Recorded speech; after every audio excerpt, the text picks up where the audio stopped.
Elon Musk's $44 billion bid to buy Twitter is on the verge of collapse. This as the Tesla CEO mocks reports that Twitter is preparing to sue him for dropping his bid to buy the company. Overnight, Musk tweeted a series of 4 photos of himself laughing with captions that read, "They said I couldn't buy Twitter. Then they wouldn't disclose bot info. Now they want to force me to buy Twitter in court. Now they have to disclose bot info in court." Lawyers representing Musk say Twitter misled him and breached the initial agreement after he voiced his concerns over the number of spam bots on the site. Twitter shares sank sharply in pre-market trading this morning. Joining us now, columnist and editor for the New York Times DealBook and co-anchor of CNBC's Squawk Box, Andrew Ross Sorkin. I think what's so interesting about this, Andrew, and you tell me if I'm right or wrong here, but if there is some legal action here, are we going to learn a lot more about Twitter? Like Elon Musk might be doing Twitter people, anybody who's on Twitter, a favor here to let us understand more about how it operates. We will see. We will see what a judge rules in terms of the kind of discovery that it looks like Elon Musk is hoping comes into play in terms of Twitter having to open up its books and show even more.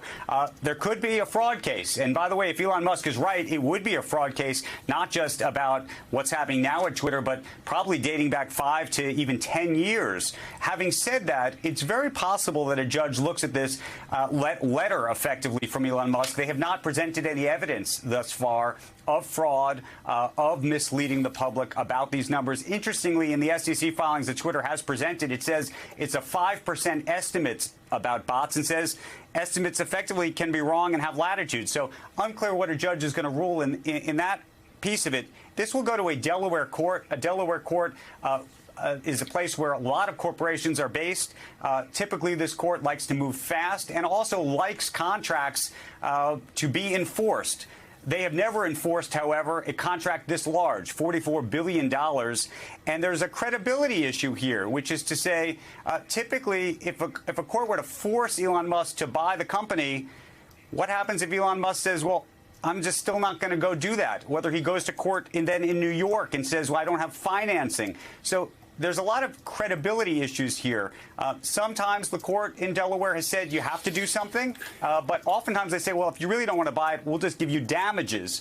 And then the question is, how big are those damages? How much has Elon Musk damaged Twitter? So this is going to play out over several months, if not many years, come what may. What was going on? I wonder in his mind, just even making the decision to buy it and then pulling back. I guess we'll see. Well, I mean, the thing is, I mean, he bought it on impulse. It seemed impulsive. Yes. It was very Andrew, impulsive. It was a horrible idea. I mean, the guy bought it on impulse. It was a horrible business idea. Tesla stock went down when he talked about doing it. I mean, there was no logical reason why that guy should blow $44 billion on Twitter.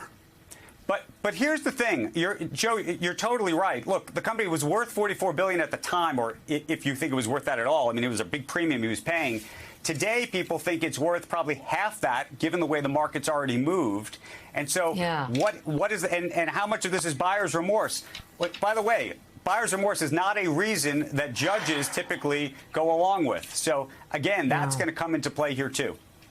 All right. CNBC's Andrew Ross Sorkin, thank you very much.